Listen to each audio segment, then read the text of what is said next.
Meus bem-amados, não acrediteis em todos os espíritos, mas experimentai se os espíritos são de Deus, porquanto vários falsos profetas se ergueram no mundo.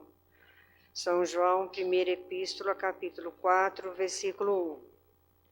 7. Os fenômenos espíritas, longe de dar crédito aos falsos cristos e aos falsos profetas, como alguns exageram em dizê-lo, vem ao contrário dar-lhes um último golpe.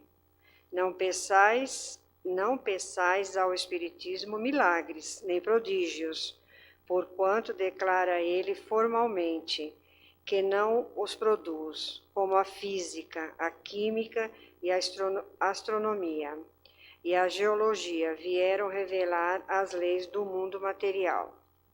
Ele vem revelar outras leis desconhecidas, as que regem as relações do mundo corporal e a do mundo espiritual, e que, como suas primogênitas da ciência, não são menos leis naturais, em dando a explicação de uma certa ordem de fenômenos incompreendidos até hoje, destrói o que restava ainda no domínio do maravilhoso. Aqueles, pois, que estivessem tentados em explorar esses fenômenos em seu proveito, em se fazendo passar por Messias de Deus, não poderiam enganar por muito tempo a credulidade e seriam logo desmascarados. Aliás, como foi dito, só esses fenômenos não provam nada. A missão se prova pelos efeitos morais, que não é dado a qualquer um produzir. Esse é um dos resultados do desenvolvimento da ciência espírita. Em prescrutando a causa de certos fenômenos, ela ergue o véu sobre muitos mistérios. Os que preferem a obscuridade à luz são os únicos interessados em combatê-la. Mas a verdade é como o sol, dissipa os mais densos nevoeiros. Então, meus amigos, aqui nesse trechinho, o Espírito de verdade ele está nos alertando para que não acreditemos em milagres. Nada acontece à reveria, né? Tudo tem que ser comprovado, né? E hoje a doutrina dos espíritos, ela é uma ciência, né? Ela é uma filosofia, uma ciência, e as suas consequências é a parte moral, né? Então, esse tríplice conjunto nos ajuda a refletir não só sobre os milagres que a gente vem ouvindo desde épocas remotas, né? E para que a gente possa entender que nada é assim, é feito, como é que eu posso dizer para vocês? A espiritualidade nos trouxe primeiro os fenômenos para que a gente pudesse entender que existe uma força maior do que a matéria. O transcendental, ele precisou ser provado através de muitos experimentos, né, através de Kardec, que não existe milagre, tudo faz parte tudo faz parte da natureza, tudo dentro dos propósitos de Deus. Quanto as pessoas precisavam, os fenômenos precisou acontecer para que as pessoas pudessem acreditar que havia uma coisa além da matéria. Mas hoje a gente não precisa mais disso, a gente não precisa mais ver um espírito materializado, aquele que já vive, é claro, como um espírito eterno, né? Porque nós somos espíritos eternos. Então, Hoje a gente não precisa muito mais do fenômeno. Acho que, dependendo da casa espírita, pode até haver ainda determinados fenômenos, mas depende muito da circunstância, da necessidade do trabalho que está sendo feito naquele local. Mas que nem casas kardecistas, assim, não precisa, né? Só o Evangelho de Jesus, ele vai nos esclarecendo a necessidade que a gente tem, quanto mais a gente estuda essa ciência, né? Porque o Espiritismo, a doutrina do Espírito é uma ciência. Quanto mais você estuda ela, você vai vendo que tudo tem uma base concreta, em fatos reais, sabe? Não nada existe de mágica. Não existe isso só em filmes, né? Que as pessoas podem ainda acreditar um pouco. Mas o Espiritismo veio justamente para esclarecer isso. E outra, aqui fala dos falsos, não acreditais em todos os espíritos. Os espíritos, você estudando, você vai vendo que tem várias... Tem vários tipos de espírito, né? Classes de espíritos, né? E tem aqueles que eles se fazem passar por espíritos conhecidos de nome, né? E eles enganam, são os enganadores, né?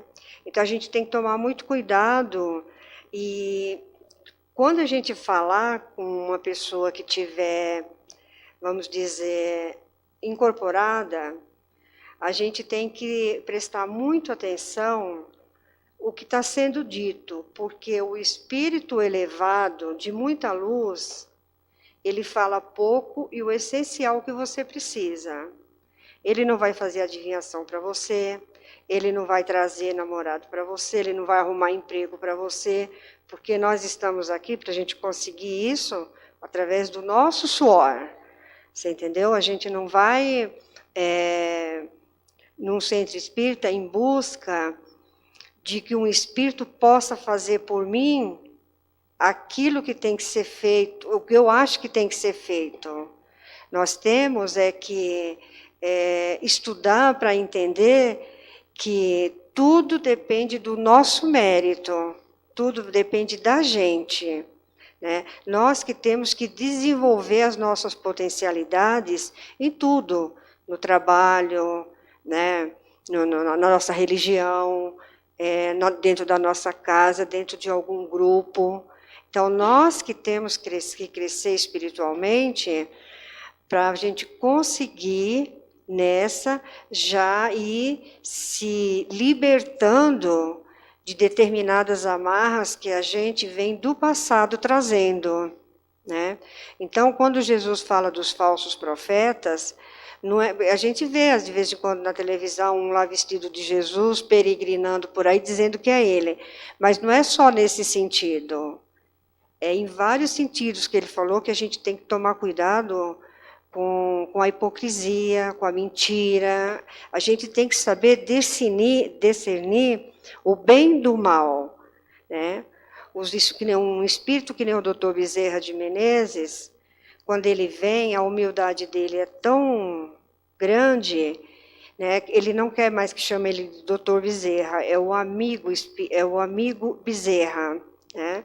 E um espírito desse jamais vai falar para você o que você quer que ele fale para você, porque nós ainda estamos muito em busca dessas coisas, de provas, né? Do que a gente acha que é melhor para a gente, não é assim. Conversar com um espírito desse, talvez a gente nem tenha ainda condições, porque eles têm coisas muito maiores para fazer. E os que estão mais a terra com a gente, né? Aqueles que faz pouco tempo que também estão evoluindo junto com a gente, sabem até um pouco mais com a gente, né? Aqueles que estão do outro lado. Eles sabem manipular os fluidos do outro lado para nos ajudar numa cura.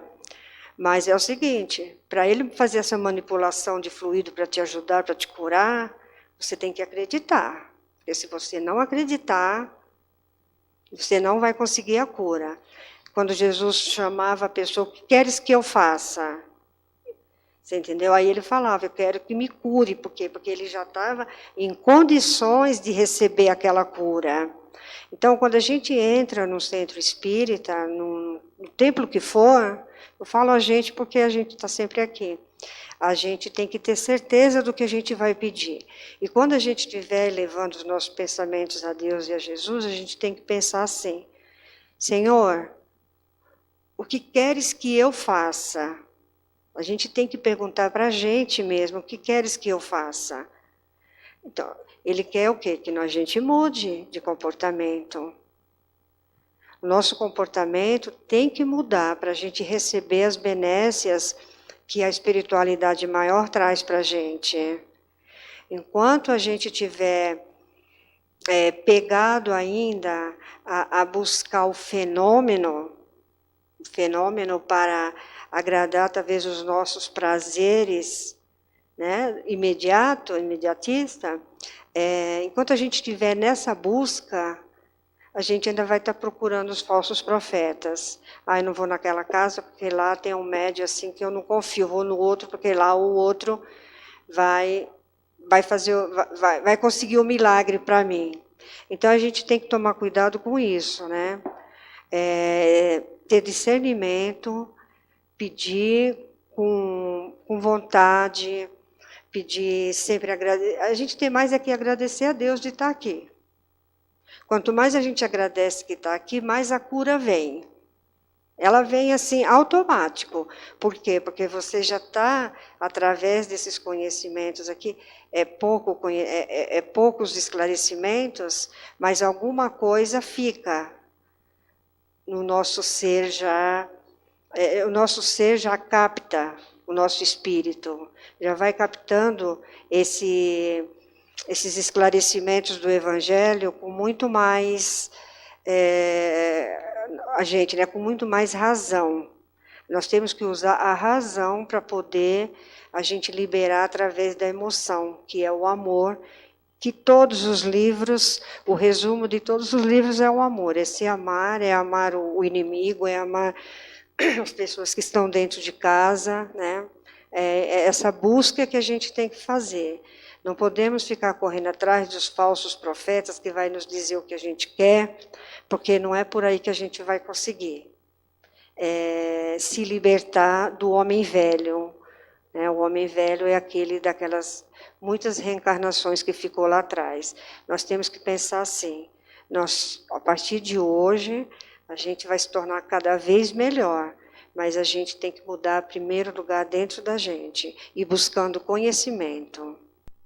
Em todos os tempos, os homens exploraram, em proveito de sua ambição, de seu interesse e de sua dominação, certos conhecimentos que possuíam, a fim de darem a si mesmos os prestígios de um poder supostamente sobre-humano, ou de uma pretensa missão divina.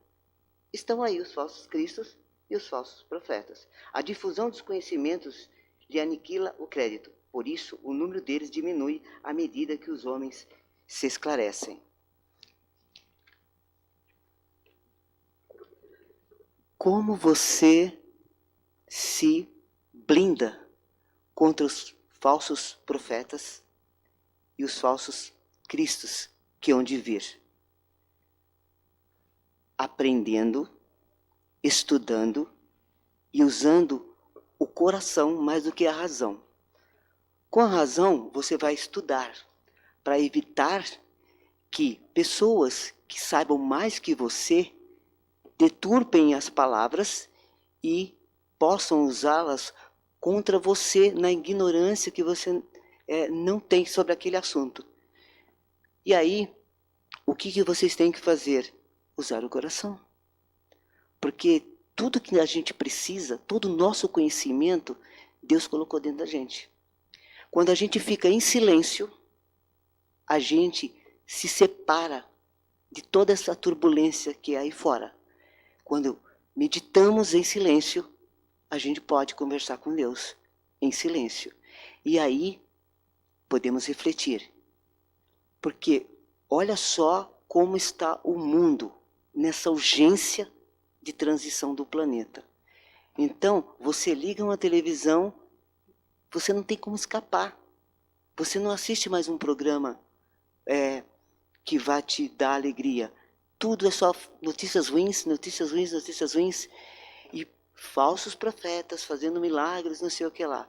E você para assistir isso aí. Você deveria fazer outra coisa, procurar um outro, pegar um livro. Olha as famílias como estão sendo destruídas. Os filhos não têm um teto. O que está acontecendo? Estamos perdendo a sensação de pertencimento.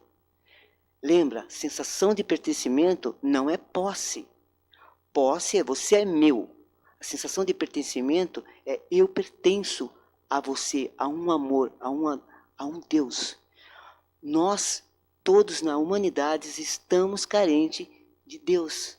E aí, quem é mais espertinho e quer se dar bem, usa a palavra de Deus para chegar nos seus corações. E se seu coração não estiver preparado, você vai se deixar seduzir.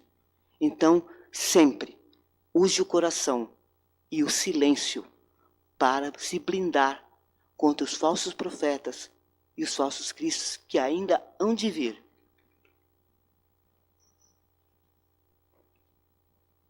O Espiritismo revela uma outra categoria bem mais perigosa, os falsos cristos e dos falsos profetas, que se encontram não entre os homens, mas entre os desencarnados.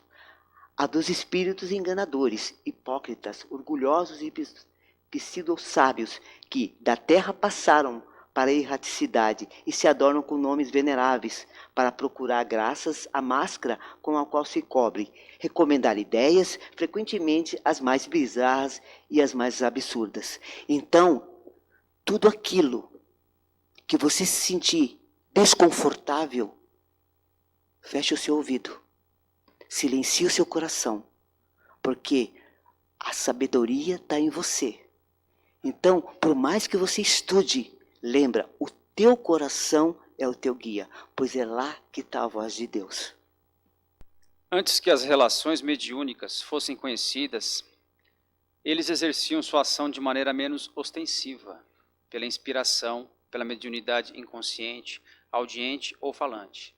O número daqueles que em diversas épocas, mas nos últimos tempos sobretudo, deram-se como alguns dos antigos profetas pelo Cristo, por Maria, por Mãe do Cristo e mesmo por Deus é considerável. São João adverte contra eles, quando diz: meus bem-amados, não acrediteis em todos os espíritos, mas experimentai se os espíritos são de Deus, porquanto vários falsos profetas se erguerão no mundo. O Espiritismo dá os meios de prová-los, indicando os caracteres pelos quais se reconhecem os bons espíritos, caracteres sempre morais e jamais materiais. É no discernimento entre os bons e os maus espíritos que podem, sobretudo, ser aplicadas estas palavras de Jesus. Reconhece-se a qualidade da árvore pelo fruto.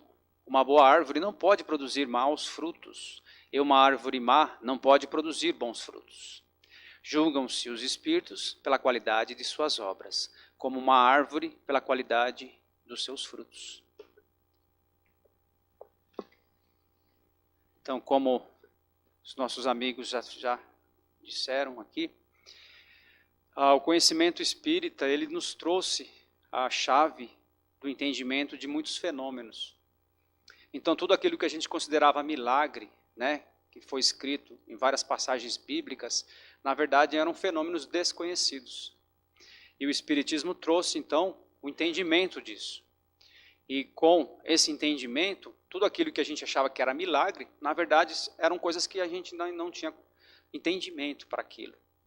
Então, por isso que o advento, né, da doutrina espírita vem nos abrir a chave, né, para a gente entender muitas coisas. E com isso, a gente ter discernimento e tendo o conhecimento, né, como a Luzinete falou, conhecimento nos liberta. E pegando o gancho do Peter, o conhecimento aliado ao que a gente tem dentro de nós, dentro do nosso coração, pode nos blindar, nos proteger desses falsos profetas. E o que é mais complicado é que esses falsos profetas podem estar no meio espírita e também disseminados em toda a sociedade. Então imagine vocês que na erraticidade, esses espíritos que nos influenciavam antes de maneira mais velada, hoje eles, com a nossa compreensão maior do espiritismo, eles podem então estar no nosso meio e criando confusão entre nós mesmos. Então a gente vê aí vários exemplos, né, de grandes personalidades cometendo coisas absurdas em nome de Deus, em nome de Jesus, até nos dias de hoje. Né? Nós temos o exemplo mais atual aí do nosso do João de Deus, né? Que fazia milagres, né? E o que é mais complicado, ele fazia mesmo esses milagres no entendimento que hoje nós sabemos que não são milagres. Na verdade, são fenômenos de magnetização, fenômenos de fé e fenômenos até do auxílio do plano espiritual para o plano material. Todos esses ditos milagres acontecem, né? E hoje nós temos o entendimento que isso é possível, porque com esse intercâmbio entre os dois mundos, a gente sabe que tudo são fenômenos da natureza, são coisas naturais, que só aos poucos estão sendo compreendidos. E a ciência ainda vai revelar, que é um dos objetivos do Espiritismo, como a Luzinete falou, né? Que o Espiritismo tem esse caráter de filosofia e de ciência, que traz, então, consequências morais, que é a religião. Então, a própria ciência ainda vai encontrar formas de comprovar que tudo que existe são apenas fenômenos que ainda não foram explicados. E o que é dito milagre ainda vai ser compreendido e vai ser revelado. E o que acontece? No plano espiritual, esses seres que querem nos confundir, que querem continuar com o nosso atraso, trazem mensagens, se apropriam de pessoas que são médiums, que vieram com missões maravilhosas, mas por conta de suas fraquezas, de suas vaidades, de suas ambições, acabam se perdendo e sendo, então, vítimas desses falsos profetas da erraticidade. E com isso a gente vê muitas coisas boas se perderem. A gente pode, como o Peter falou, identificar quando isso é ou não real, quando é ou não são bons ou não, ou são falsos profetas. E aí entra o que Jesus falou, né? Conhece-se a árvore pelos seus frutos. Então, se daquelas pessoas, daquelas entidades, surgem coisas boas, né? Se realmente as pessoas estão saindo de lá melhores, estão se curando, não só fisicamente, porque a cura não pode ser só física. A cura física, ela advém de uma mudança interior.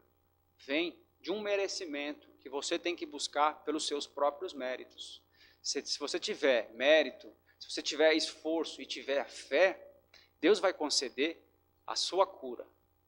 Mas dentro das possibilidades naturais, né? Aí a gente acha que é um milagre, porque realmente nós temos casos de pessoas com tumores que depois fazem cirurgias espirituais e saem curadas. Aí a gente fala, pô, mas isso foi um milagre. Para os nossos conhecimentos atuais, são milagres, sim. Mas porque a gente ainda não tem entendimento de como que funciona o lado invisível. Nós temos o perispírito. O nosso perispírito pode ser curado, pode sofrer intervenções diretamente na parte energética, e isso vai refletir depois na parte física. Então, as cirurgias espirituais se dão diretamente no perispírito. Só que ninguém vê isso, e a ciência não tem meios de comprovar isso. Mas depois o tumor desaparece. Muitas pessoas fazem os exames depois e não encontram mais. Aí muitos médicos falam, o aparelho estava errado, aquele exame foi errado, sabe? Então, são muitas coisas que ainda não foram reveladas, por conta até da dificuldade das pessoas da ciência em acreditar, em comprovar isso. Então, voltando ao tema principal, a gente sabe que nós temos esses falsos profetas E eu queria abranger um pouco mais isso, né? Não só no lado propriamente dito espiritual, mas nós temos falsos profetas em todos os sentidos e em todas as camadas da sociedade. Nós temos os falsos profetas políticos, que vêm nos trazer ideias mirabolantes, ideais imaginários, em que a gente cai, a gente acredita, multidões acabam votando nesses falsos líderes e depois se decepcionam. Nós temos falsos profetas em outros sentidos também, na mídia, na televisão, dentro da religião, nós temos falsos profetas espíritas. Então, assim, a gente tem que pensar mais no todo. Será que também nós não estamos sendo falsos cristãos, que é o principal? Porque a doutrina espírita e qualquer religião faz com que nós busquemos uma mudança moral. Por isso que ele diz aqui que não basta a gente conhecer os fenômenos, né? Eu mesmo vim em busca do espiritismo para ver os fenômenos. Eu queria ver os espíritos, eu queria ver as manifestações, eu queria ter certeza disso. Mas o conhecimento moral que faz realmente a mudança é o que importa. Que adianta eu ver espírito, que adianta eu ver fenômenos, se isso não me mudar por dentro, se não me fazer eu ser um homem melhor, um cidadão melhor e uma pessoa de bem, que vai realmente fazer uma mudança na sociedade. Porque a gente só consegue mudar a sociedade quando a gente muda nós mesmos. Quando a gente consegue deixar de fazer aquilo que a gente critica no outro. Não é verdade? Então, nós temos que pensar também que os falsos profetas podem ser nós mesmos. Nós podemos ser hipócritas também no nosso dia a dia. Podemos estar aqui, mas quando a gente sai daqui, a gente continua tendo atitudes que a gente não aprovaria, né? Então, vamos pensar, vamos ser verdadeiros cristãos. E a gente sendo verdadeiro, a gente consegue identificar os falsos. Quando a gente começa a ser realmente honesto, começa realmente a agir no bem, a gente acaba criando uma atmosfera, uma certeza e um entendimento. E aí a gente não fica mais presa fácil desses tantos e tantos falsos profetas, falsos líderes, falsos políticos, falsos tudo. Então, cabe a nós sermos verdadeiros, sermos honestos, autênticos e realmente vestir a camisa do Cristo. Por que a camisa do Cristo? Porque nós entendemos, né, e a doutrina espírita e os próprios espíritos superiores nos mostram que ele realmente foi e é o caminho que nos leva a Deus, né? Quando ele diz, eu sou o caminho, a verdade e a vida, ninguém chega ao Pai se não for por mim, é porque ele quer dizer que, se nós seguirmos o seu exemplo de amor, de união, de fraternidade real, nós realmente alcançaremos o reino de Deus, a felicidade, o amor, porque Deus, como todos nós sabemos, estamos cansados desse chavão, né? Deus é amor, Deus é a plenitude. Então, para alcançarmos isso, nós temos que sermos verdadeiros. Se a gente quer alcançar tudo o que nós queremos, uma cura, um emprego, um relacionamento, uma vida boa, vamos ser verdadeiros primeiro conosco, vamos seguir o que Jesus falou de verdade, que as coisas vão acontecer. E aí, nós saberemos ficar livre desses falsos profetas. Tá bem?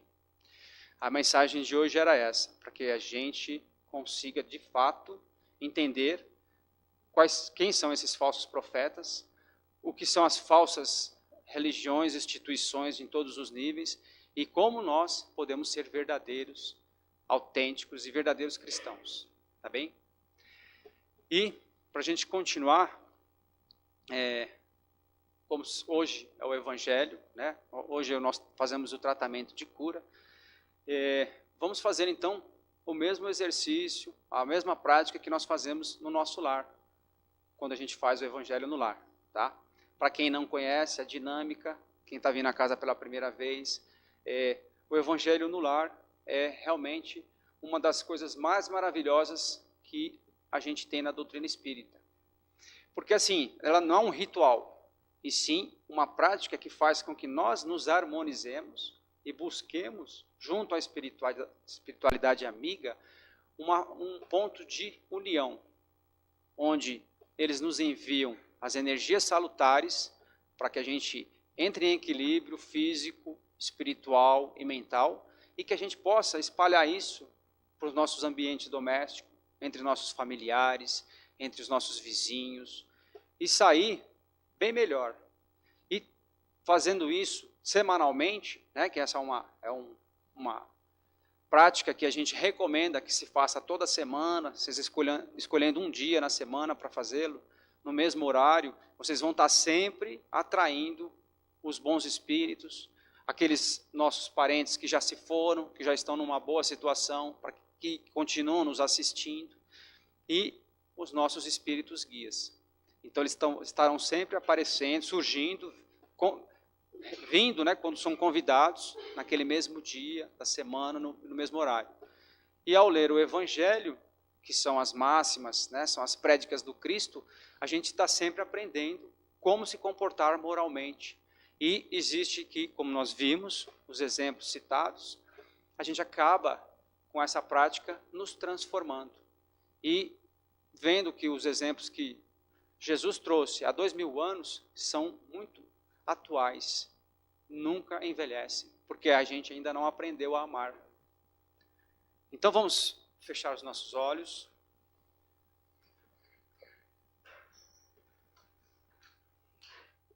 Vamos entrando então em sintonia, aproveitando essas reflexões da noite,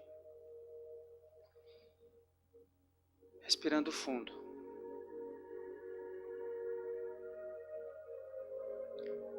Vamos assim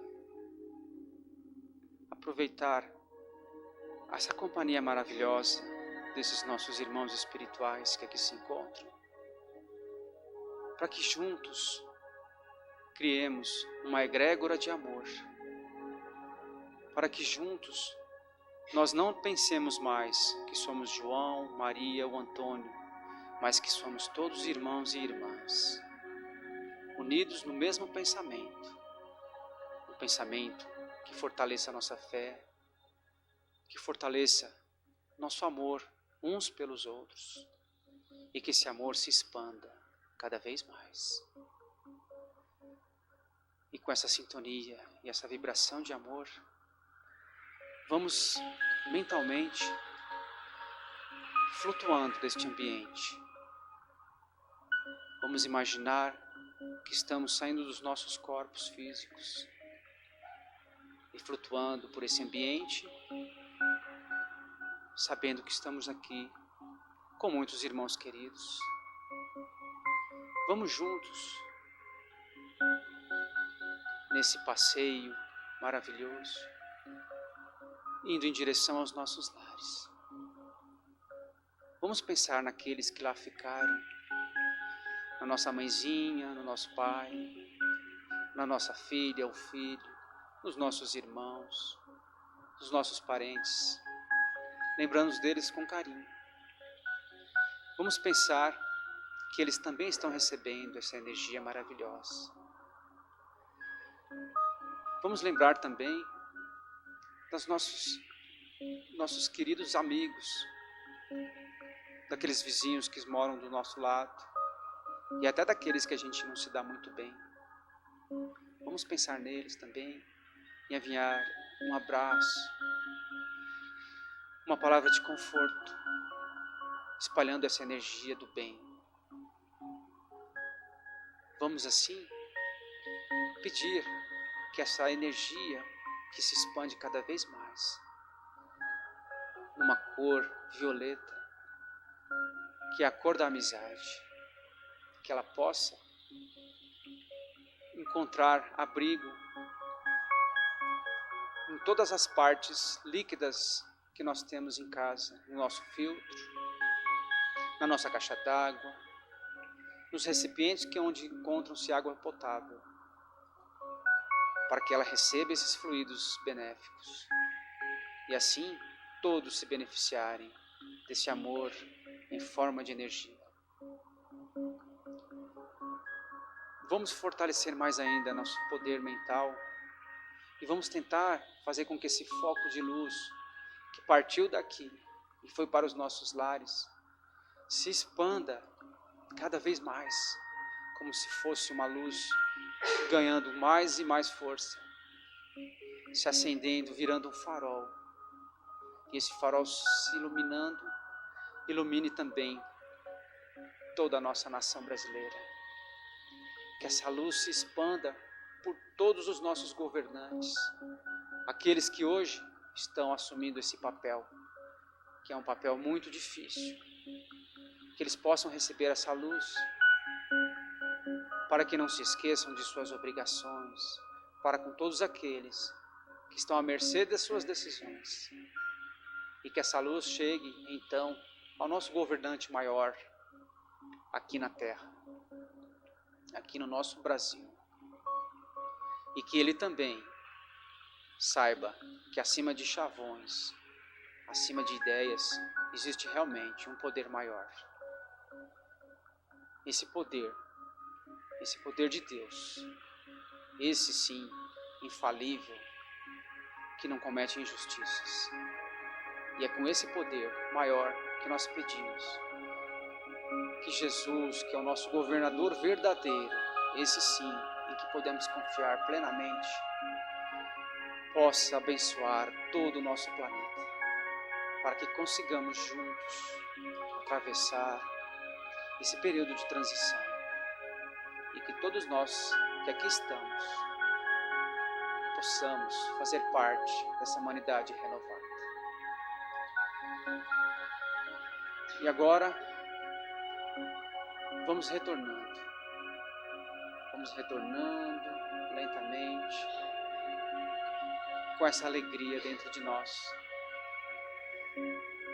com o nosso coração renovado, de esperanças num dia e num mundo melhor. Voltando então para o nosso ambiente,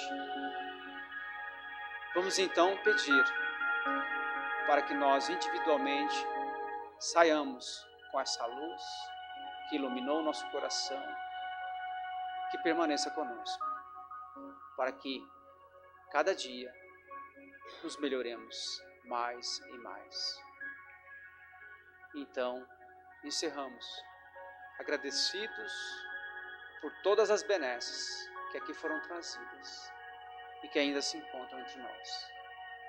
Pedimos então que essas águas que aqui se encontram também sejam fluidificadas e as pessoas que mais estejam necessitadas neste momento recebam esta graça.